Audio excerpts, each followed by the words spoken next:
Back in the autumn, a spider had found a warm corner underneath a signal box at the junction. She had woven a web, pointed at one end, and shaped like a funnel. And for a while she lived very well on what she had caught in it.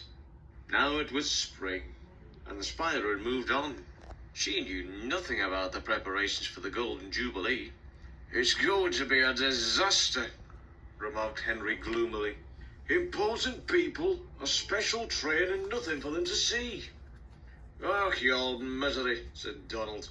"Look at the bright side, there's a week to go yet." "I'm sure this'll be all right," put in Daisy.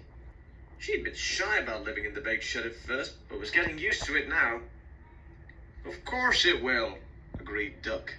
"Have you ever known the Fat Controller's plans to go wrong?" "No," admitted James. "I'd never known that."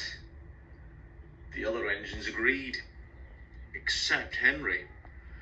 "There's always a first time," he muttered darkly. But by the time Jubilee Day arrived, Edward's wheel and Thomas's branch line were both mended. The Fat Controller told Edward he was to run ahead of the special train to make sure that the line was clear. "Does that mean?" he asked excitedly.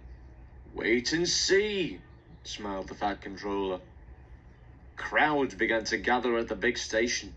There was to be a red carpet, speeches, and a special luncheon for the visitors.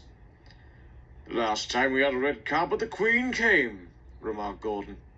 As the train drew to a halt, Emma grinned happily at Edward. "Got your 4 lamps arranged?" she asked. "Off you go then. We'll follow in a few minutes." At the junction, a breeze blew into the room beneath the signal box.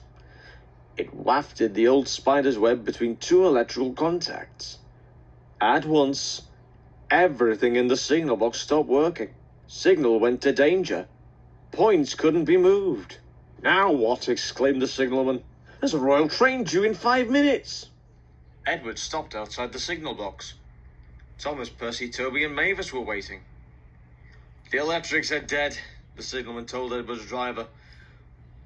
"We shall have to flag you all through, but it will take time. You must go first, and then the royal."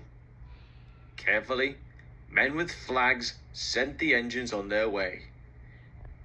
Edward went first with a letter for the Fat Controller, telling him what had happened. Pip and Emma went next. Finally, Thomas and the branch line engines were allowed through. At the big station, the crowd was now enormous. The Fat Controller looked impatiently at his watch. Gordon, Henry, and James had got the best places at the platform. "We shall see everything from here," said James happily. "If there's anything to see," grumbled Henry. Just then they heard a whistle. "That's Edward," said Gordon. "He's had a wasted journey, poor engine." But we know Gordon was wrong, don't we? Pip and Emma soon drew in, and onto the red carpet stepped a royal personage. "I apologize for the delay, sir," said the Fat Controller, and he explained what had gone wrong. Then he introduced the royal visitor to each of the engines. "I heard about you all after the Queen came here many years ago," he told them. "I am delighted to meet you for myself." The engines whistled loud and long. The royal personage grinned and covered his ears.